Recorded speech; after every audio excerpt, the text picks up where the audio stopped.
everyone. Welcome to Achieving Success with Olivia Akin.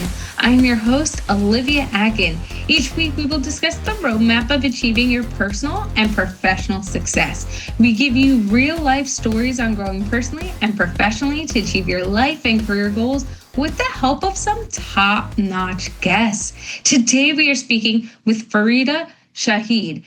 Fareedah is the founder and CEO behind the Fareedah brand and the creator of the signature safe method for digital family protection. Her expertise spans nearly a decade in cybersecurity awareness and threat intelligence, with her work being featured by major media outlets, including NBC, CNN, The Wall Street Journal, NASDAQ, Yahoo. I could keep going. She has partnered with leading organizations such as NASA, Meta, FedEx, H&M, Verizon, and Mozilla to educate parents, caregivers, and communities about digital safety. What sets Fareedah apart is her unique perspective, having experienced online grooming as a child. She brings both personal insights and professional expertise to help families navigate the evolving landscape of internet safety in the age of AI. You can find Fareedah by going to her website, cyberfareedah.com, or by emailing her at ceo@sekuva.com, or by phone at 202-695-3246, or on her LinkedIn, Fareedah Shaheed, or on her YouTube channel at Cyberfareedah, or on Instagram at Cyberfareedah. Hello, Fareedah. It's fantastic having you on the show. Thank you for having me, Olivia. I'm so happy to be here. I'm really excited because there's so much for us to talk about. But to start off the show, can you tell me what success means and looks like to Fareedah Shaheed? Success means and looks like to me feeling good internally and externally with everything around me. That really is what it means to me. And I think that's so important too, because when you feel aligned and you feel connected and grounded, it shows up everywhere. Everywhere. And you get to be your best self. And it's also great because talking about that, before we started recording and when we connected, it was through a mutual friend of ours who is an amazing individual. And we were both joking that the second she mentioned each other's names, we're like, yes, alignment. Because when you are grounded and centered and you feel that every day, and as I said, show up your best self, the people around you tend to be the same as well. And I think that is so important and such an important aspect of what you were saying too. Thank you. Yes, I absolutely agree. That's what success feels like, is when you feel connected to everything and you know that you're crystal clear on your mission and your goals for life. And you know that at any time, no matter what happens, you've achieved what you wanted to achieve for yourself, making yourself and the people around you proud. Even if you haven't fully gotten to your goal, the fact that you're getting there is a success. And I want to dive right in as well to my first question, because I have so many questions for you. In a day of AI, digital security, your journey, and going off of what you said about success and that journey aspect of it, you've transformed a deeply personal and painful experience into a mission that's helping thousands of families.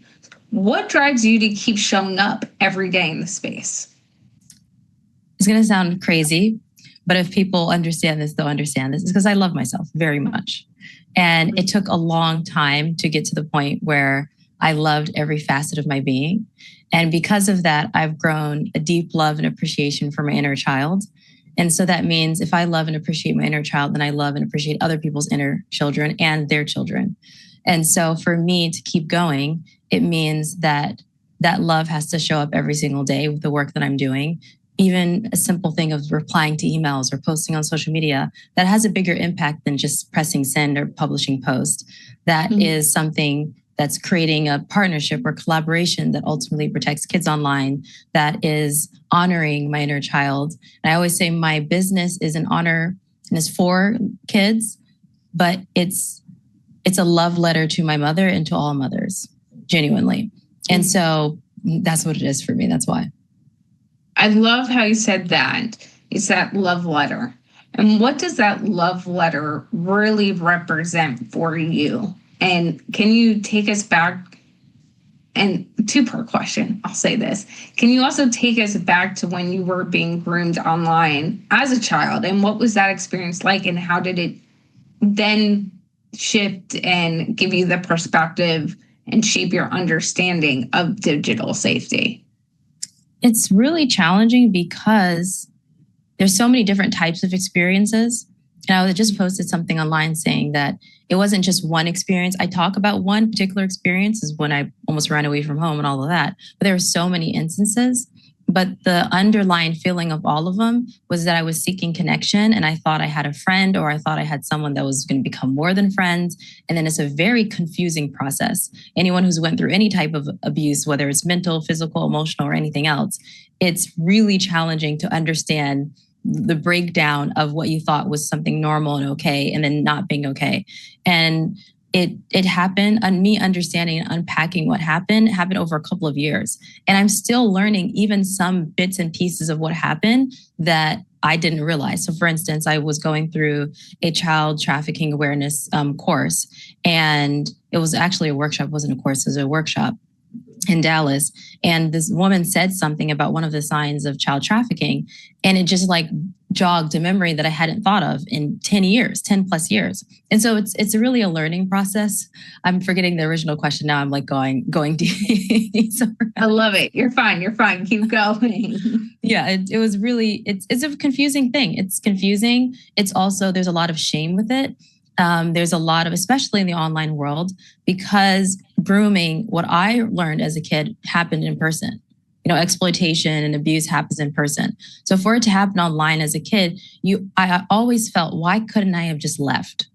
Right? That's my thought. I'm like, I could have just closed the browser. I could have just blocked the person. It wasn't like they were in my physical space where I couldn't run away or something was preventing me because they were holding something to my head or something. So it was very, very confusing. I would just say like underlined, very confusing, had to do a lot of forgiveness exercises and like sitting with myself and talking to myself and just working through all of that. And I want to highlight what you just said there as well, is it was confusing, but also there was that aspect of as you were trying to unpack that, if I want to say is the right word, of going, okay, why can't I close the browser? And taking that a step farther, what you said right before that was really interesting. And I think a lot of us can relate to this is when we're young, especially like prior to where we are with technology and social media and all this stuff now, it was like stranger danger. They're going to be there, right?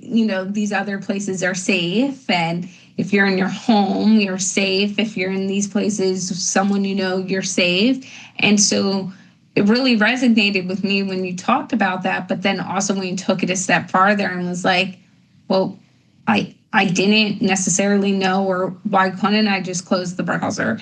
So as you've gone on in your journey as well, do you think, or what is your perspective on why individuals your age or even now going through that level of like feeling like they can't close that browser? Oh, there's a lot. It's because when grooming happens, it typically happens in a space that kids and teens believe is safe. And so, in a relationship that's safe or an environment that's safe in some way, shape, or form. Not that it's like, oh, I'm going to spill everything about my life in this space, but as you feel safe enough to post in this sphere, you feel safe enough to send a post to that person. You feel safe to say, hey, this is how school went. My parents are annoying me. This is the outfit I'm wearing and I think it's cute. Do you think it's cute? So there's like a level of like safety within that. Or playing an online game and I want to know, like, how did you build that thing? I want to know how to build it like you. So there's an aspect of safety. And also one thing I didn't realize as a kid that I know now is like my frontal lobe is developed, is that what you saw, you already saw. So there's no way you can go back. So even if a child were to close a browser or delete the app, they already were exposed to something that they weren't supposed to be exposed to. And that's going to change their brain chemistry and their processing for the rest of their lives. And that's really challenging the online space, because you can try to block everything. You can try to talk to your kids about something. But once they see something that's absolutely traumatic, that will live in their brain rent free, as we say, forever, that trauma has already been taken place. And then there's a step further when it comes from a group of friends or people that they thought they trusted. You can't just, it's similar to how saying to a kid, and I've said this to kids, I'm like, you can unfollow someone, but the drama that ensues when you unfollow someone, we know this as an adult.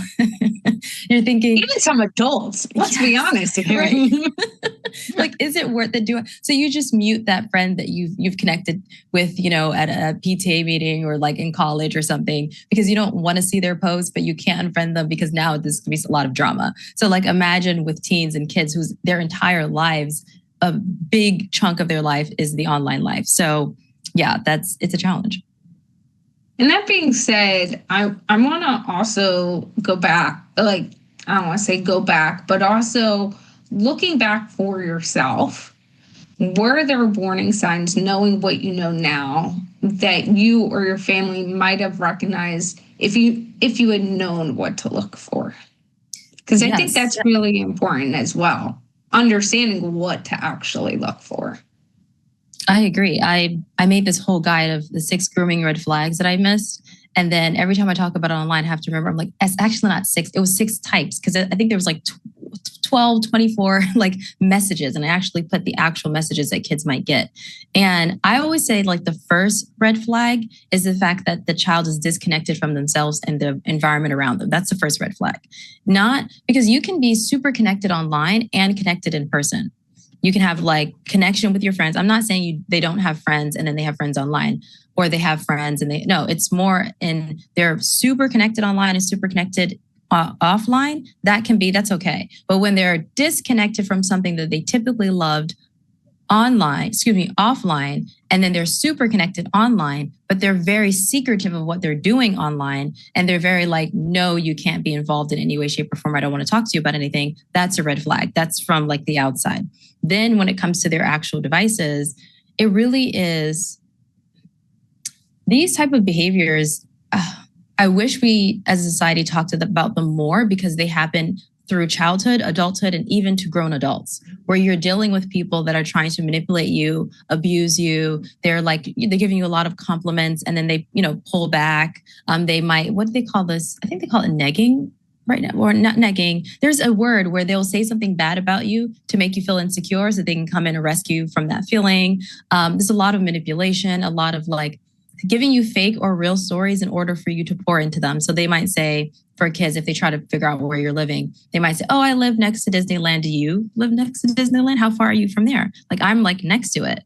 And so that's opening up the door of like, oh, I live here. Where do you live? So they'll like volunteer false or real information to the kid to make the kid feel normal about sharing their information. And so there's a lot of grooming red flags, but that's some of it. And I think it's so important how you brought up the aspect of the red flag or the warning signal of how someone can become disconnected, and like, hey, this is when you should start to like question things, and really getting clear on the fact too, it's what is the level of disengagement? What does that really look like? Because we can all go through periods, even as adults, where you're like, I'm done. I need a break. Yes. I need 4 days without getting a text or responding, like mentally need to refresh. And it's like, yes, you are disconnecting, but it's not due to anything. Or there's times where you're in a new relationship and you like go down the rabbit hole because you're trying to build that. And it's like, okay, your friends everyone can't get equal attention all the time. But then there's also the point of like, okay, well, are they doing that? And like being disconnected for a long period of time with everything? Or is it really that one piece? So even when you were saying that, I was thinking back, I remembered with most of my relationships, except for my current boyfriend, which was like a shock to everyone, even him, because he met my parents within like the first month of us knowing each other and like dating. And like then he has found out, we've been together for 3 years now. He has found out that like, oh no, only like one other boyfriend had ever met my parents, and we were together on and off for 3 years before that even happened. And I joke, I'm like, really, the only reason it happened was my sister was getting married, and I like wanted the plus one. Like I wanted to enjoy the night and have him there. Yes. And like there was no way around it. Like if you have to come, well, now you have to meet my whole family. Right. But like before that, I was really secretive. And like thinking back to what you were saying, there were moments my parents were probably like, okay, she's not telling us anything. And then they realized over time it was just like, I'm super, like it was until it was a point, like then I'll share kind of thing. I'm the same way. I'm the same way. I think there's a lot of people who are the same way. It depends, because like when we're dealing with kids, when you're 16, 13, or whatever, that's different, hiding certain things versus when you're a full-fledged adult. Because right now, as a full-fledged adult, my family is going to know about things that make sense for them to know about. And my extended family will never know anything unless there's like an actual wedding. Like there's no need. Sorry if you're listening to this. They happen to listen to this. But they know this. It doesn't make any sense. And the same thing for me. They won't tell me until there's an actual wedding and invitation or like an actual engagement. So for that, it makes sense as adults because you don't want everyone involved in the process. You're trying to figure out if I even like this person. I don't want to introduce you to everyone first. So I'm very much like that. I'm very secretive in terms of, or I don't want to say secretive, I'm very private. I've always been secretive as a kid, but right now I'm very, very, very private.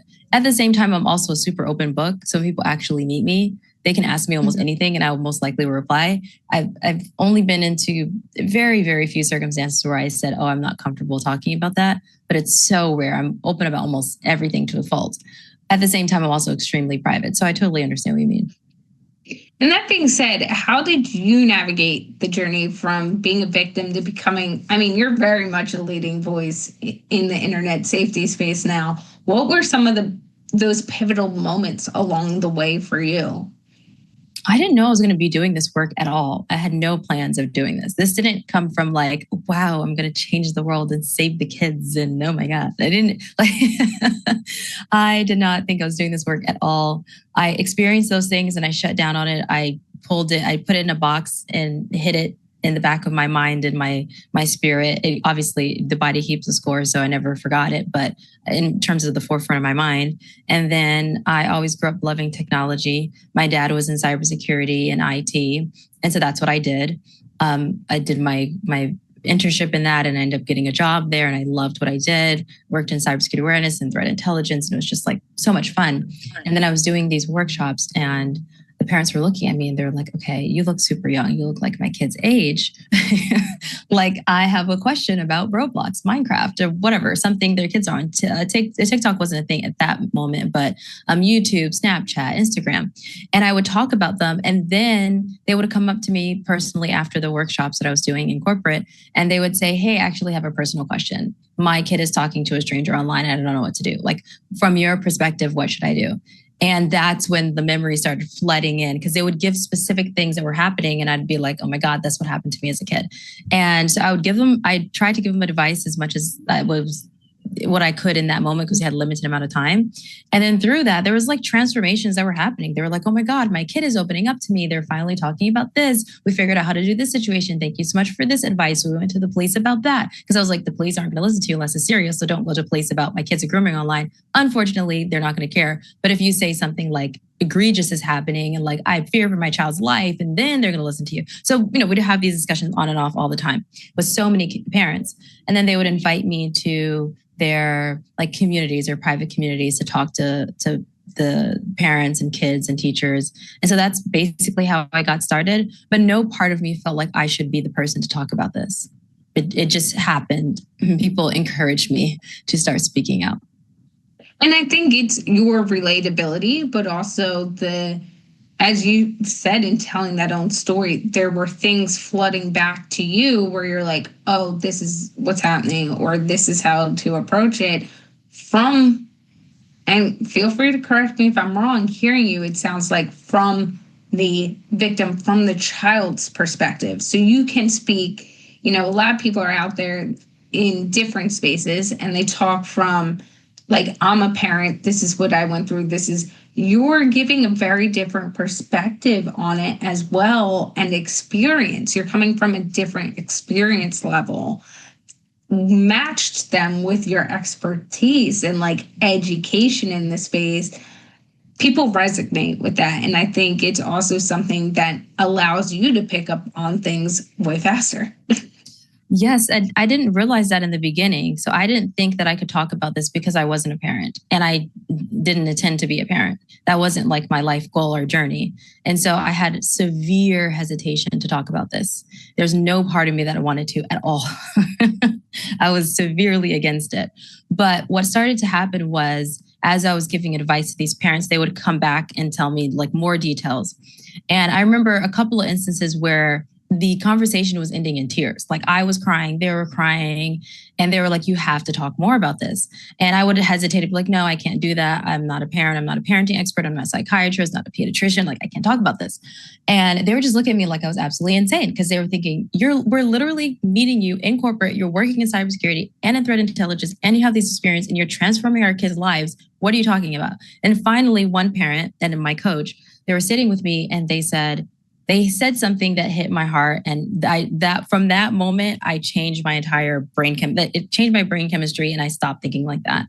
They were like, if you can save one child, which you did with all of your conversations with all these parents from being groomed online, would it be worth it?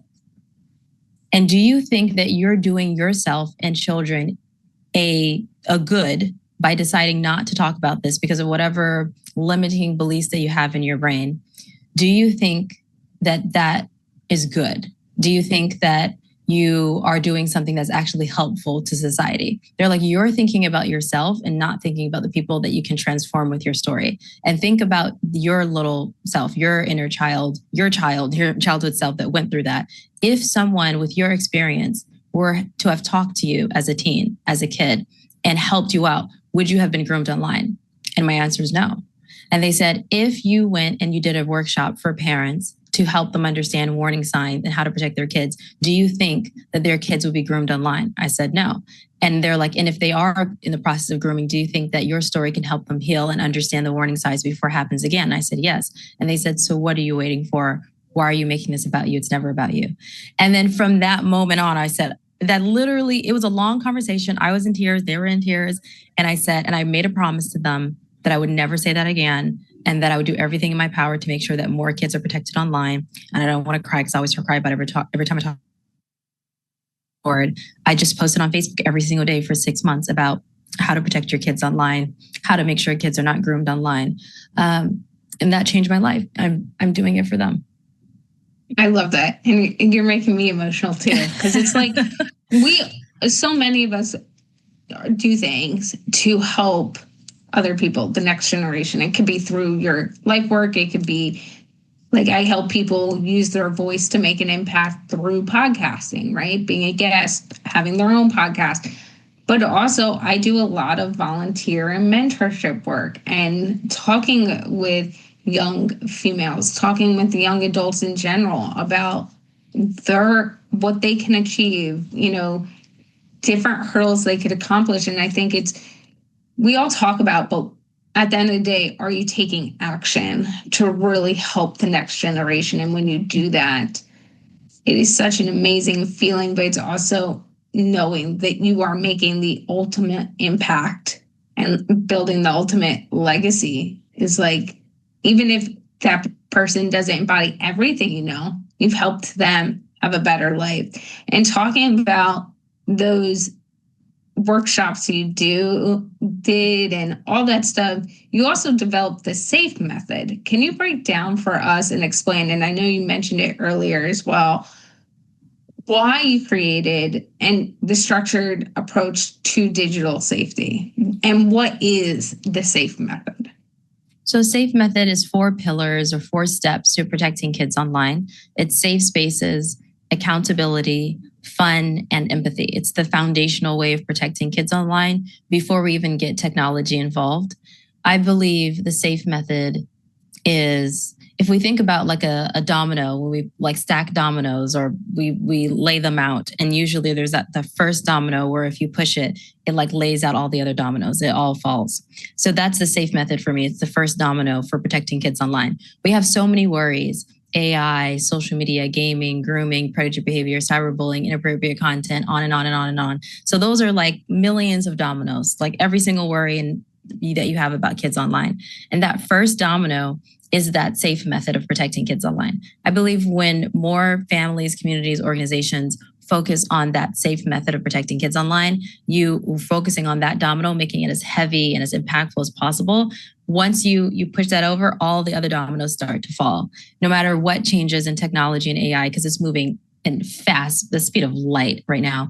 And so it's really important that that domino is focused on. So safe spaces is safe spaces internally as a parent or as a leader, and then safe spaces externally, and then building that for kids, external safe spaces where they can feel non-judgmental, non-shameful, not only conversations, but attitude and mindset and a way of being, a way of approaching every possible way.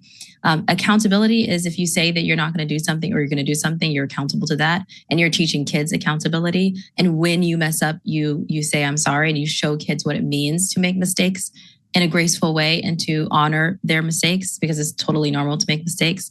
F is fun. So you're doing digital fun. You're connecting with their loves of the internet. It's one of the top ways, most overlooked ways to keep kids safe online. We think we always have to tell them all the bad that's happening in the world and don't do this and don't do that. But what that does, it creates an unsafe space for kids. Because what kid wants to talk to somebody who's always talking about the bad of something? Then it's validating your negative view of the internet, and then you're going to take it with advice. So they're not going to talk to you. So that's fun, is playing the games with them, sharing videos with them, and just being a part of their online worlds in some fun way.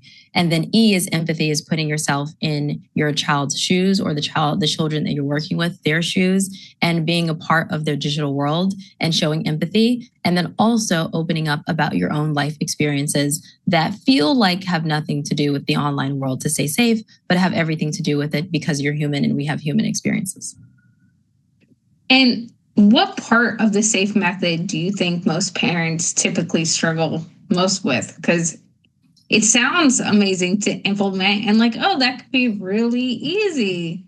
But like, there's got to be parts that people struggle with and implementing something new in general. So what part of that do you think parents typically are like, yes, I need to do this. It sounds great. And then there's some struggle internally to like actually implement that, whether they're super busy, mentally drained themselves, whatever it might be. And how do you help them overcome that or like kind of work through that? I would say the first one, safe spaces, because it sounds like the easiest one on the surface, and it's very simple in talking about it, but actually applying it, it's incredibly challenging because in order to protect a child, you have to protect your inner child first. And so that means you're unpacking so much that happened to you as a child in order to even protect your kids online. That's work that I guide them to in terms of here's the things that you can do. And then I give them contact to licensed psychiatrists and therapists who can help them unpack that in a therapy office. That's a lot of work. I mean, now they don't have to go that deep if they don't want to at this particular moment, but knowing that they need to go that deep can be exhausting to even think about. Like, oh my God, to protect my kid, like I have to go through this. That's a lot, but it's a process. You don't have to be perfect at it to protect your kids online, just knowing that you have to do it and taking steps towards it. So that's good. The other aspect of combating it is doing one thing at a time. What's one thing that's easiest for you to do at this particular moment? And we focus on that thing. And then also one thing I love doing is, and I do this with my membership, because when they sign up for the membership, there's like a customized like questionnaire. And I ask them, the first question I ask is like, what do you do to create safe spaces for yourself? And like self-care, meditation, that type of stuff, whatever works for you, journaling, dancing, writing, whatever, drawing. And a lot of parents are like, I don't have the time to do this. Like I barely could take a freaking shower. So what we do is we always go back into, so after they fill out that thing, I'll send them like a personalized video.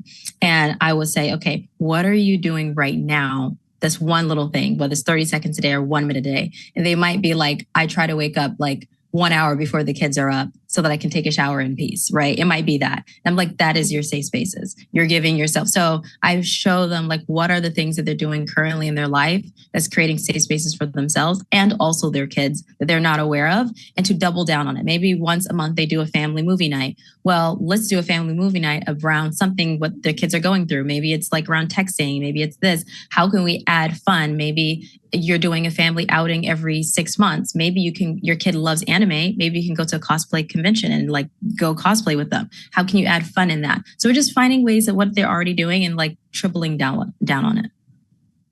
I love that.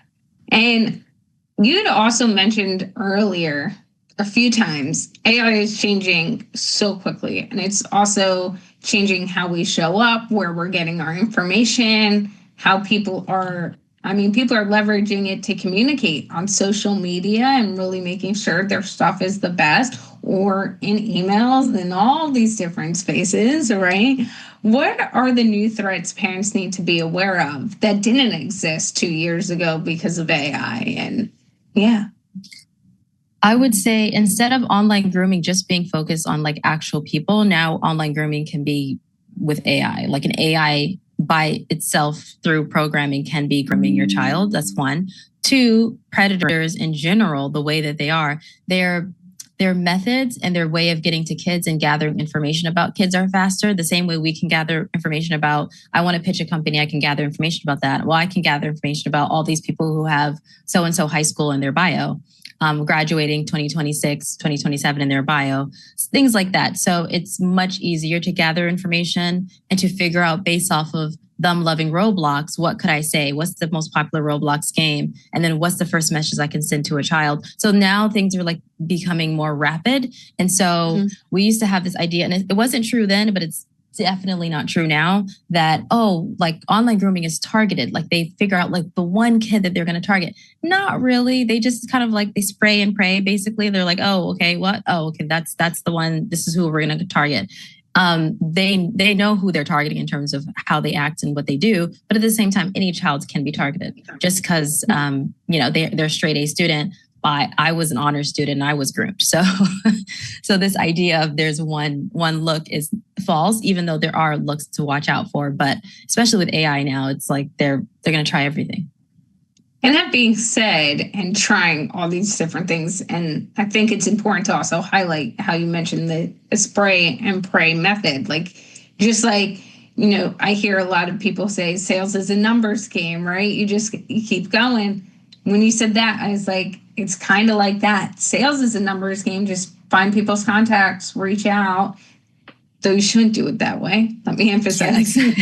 Don't do your sales that way. I'm just saying that's what a lot of people are saying. Right. Take it how you may want. And then I was like, that's kind of the same mentality of just like, okay, get contact, reach out, numbers game. I'm gonna get one. I'm gonna do it if I just keep doing this. How can parents stay ahead of that and the evolving threats without becoming overwhelmed or paranoid about everything as well? Because you don't want to become that level either. You don't want to be like, oh, we're going to live in a cave. I mean, if you want.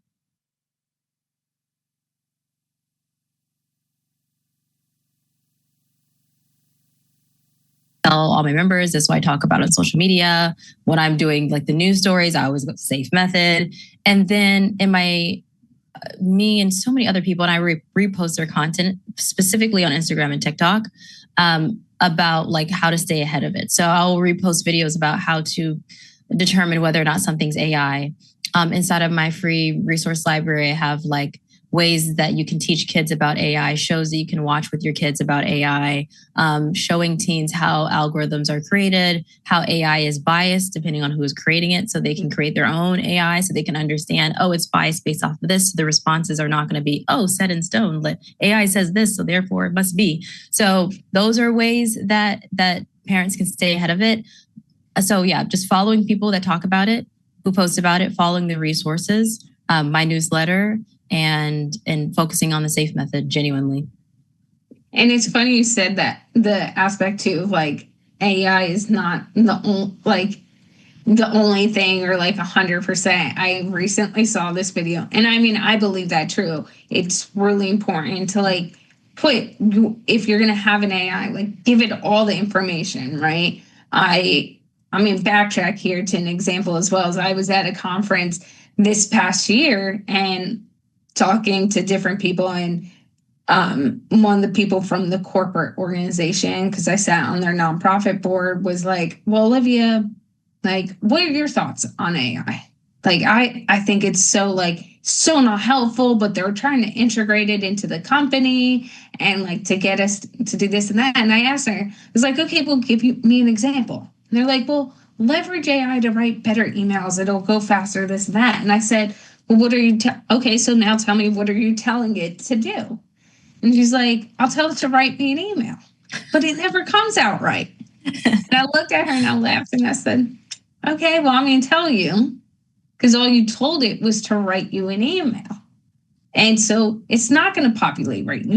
Like, it's not going to get you the result you want. You didn't tell it the result you wanted, the tone you wanted, this, that, and the next. Same thing with podcast hosts. They'll tell me sometimes, like, oh, yeah, I just go into ChatGPT and tell it to write me a title. Okay, well, is it optimized for podcast platforms?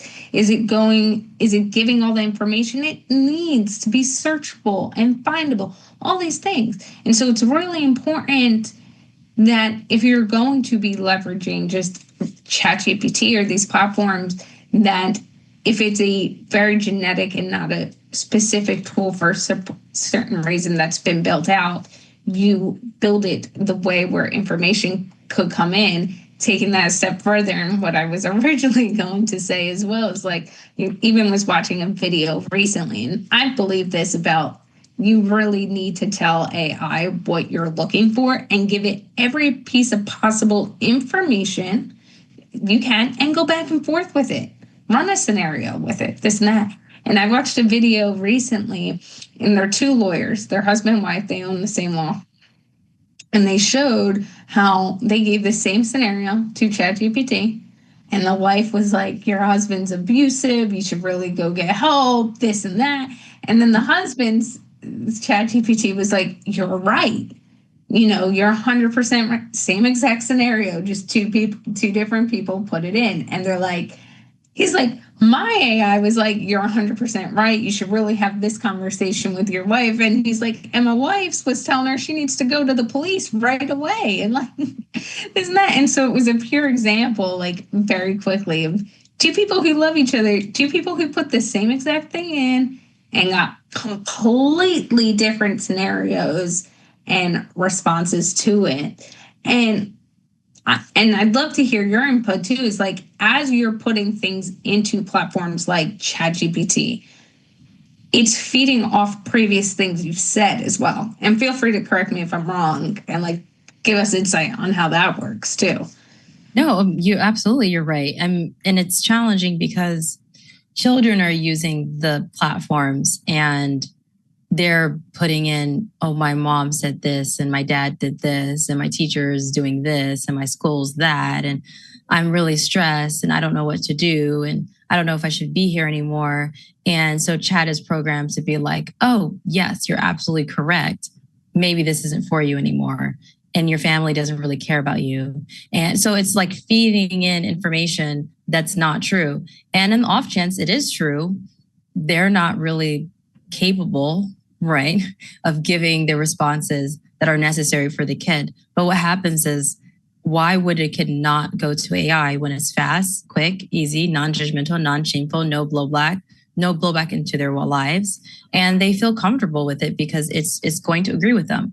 And so I believe that any kid that's addicted to staying on the chat in that way and only going to listen to the chat, there's a disconnection issue, right? It's similar to what we talk about with addiction. The opposite of the people who are struggling with any type of addiction, it's not about, oh, there's something inherent and da-da-da. Yes, there can be for some individuals, but most of the time it's just disconnection. And a lot of studies have said this. And so I believe that to be true with AI as well, where instead of focusing, we definitely need to have a lot of conversation about AI safety and the information it's gathering and privacy and security and all the things. We definitely need those conversations. And we should be having more conversations about how to create spaces for teens and kids that are safe, non-judgmental, accountable, fun, empathetic for them, safe spaces for them, so that they don't feel that they have to rely on AI in order to get their emotional needs met. Mm-hmm.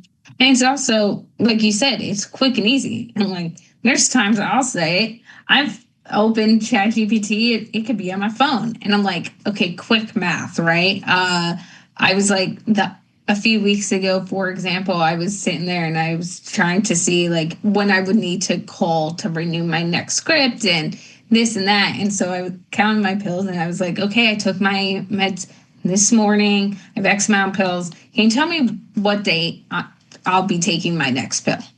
Yes. I gave it the date and within seconds, I'm like, great, I didn't have to do math, right? So there's times where it's like quick, easy, and it just then becomes a pattern.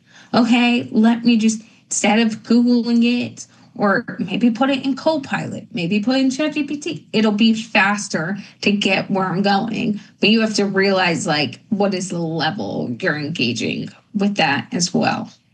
And yes. Yeah.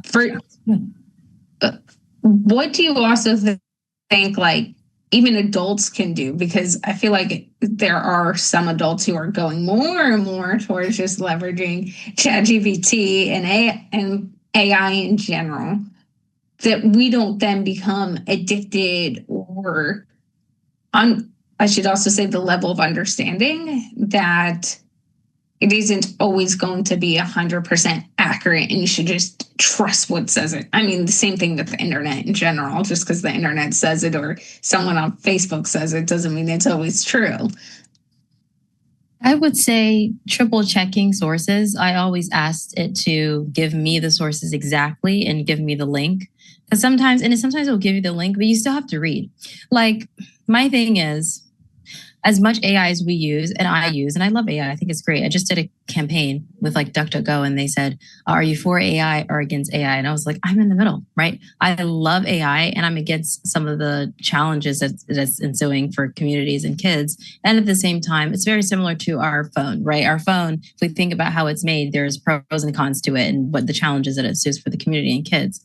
And so for me, I'd like triple checking things. I like giving the actual sources, give me the link to the source. I'm clicking on the link to the source. I'm reading the entire thing. Because sometimes there's summary of it, or they'll take a stat that like it's not like the stat is not made up, but the circumstances, the context of the stat doesn't make sense. And so they're like changing the context in order to give me the answer that I want, but the actual stat is something else.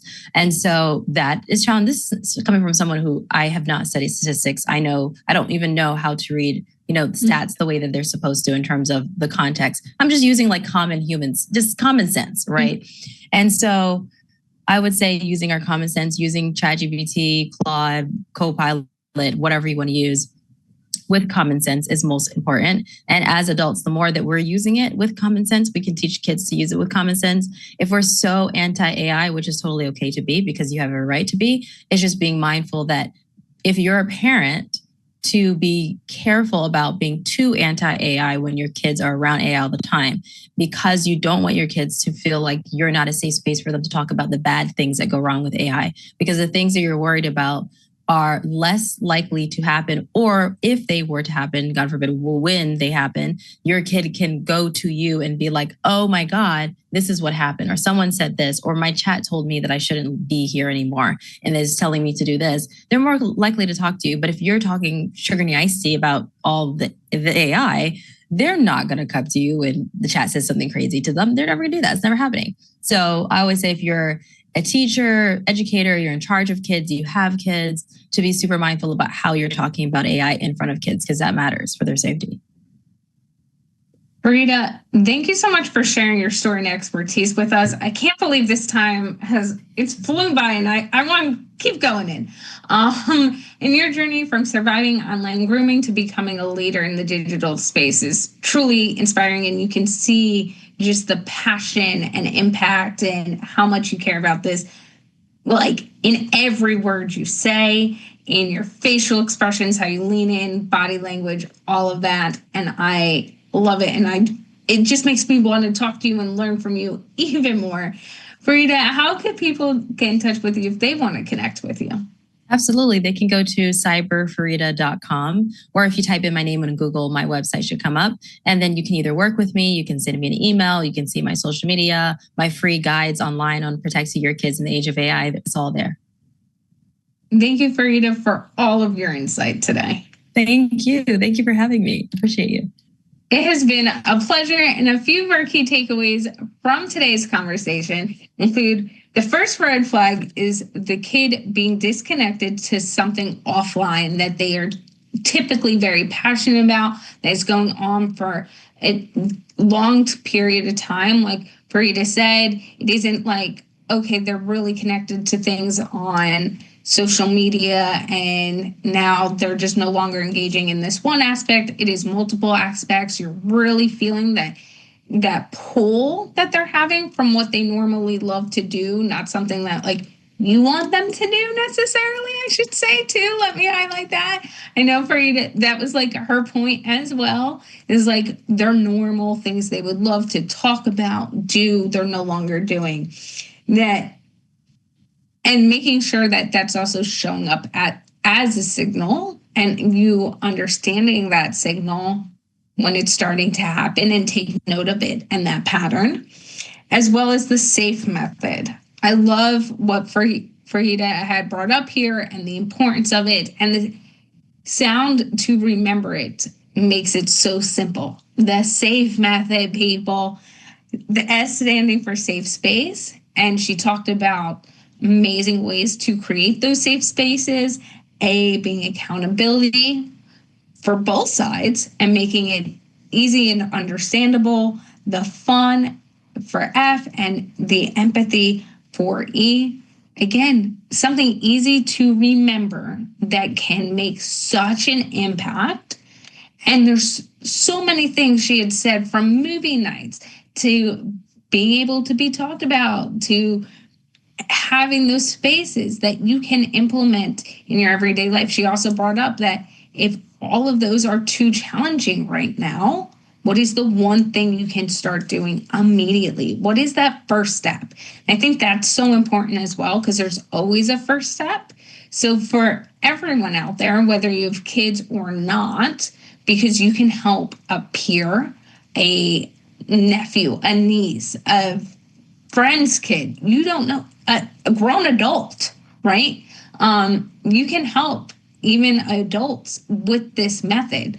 The challenge I want to give you as well is like, what ways can you implement safe methods? I think the safe method as well, and the way Fareedah talked about it, is also good if you're seeing signals. Maybe someone isn't being groomed online, for example, but they're starting to disconnect in the everyday life, right? How can you be a friend, a family member, someone who they could then turn to, have that safe space, have the fun to be able to open up, all those things? Because what she has talked about in that safe method, even as I am reiterating it now, I'm like, this could be so helpful for someone who maybe isn't being groomed, but is starting down a path of depression and isolation and negative thinking, as well as, in order to protect your child first, you have to protect your inner child and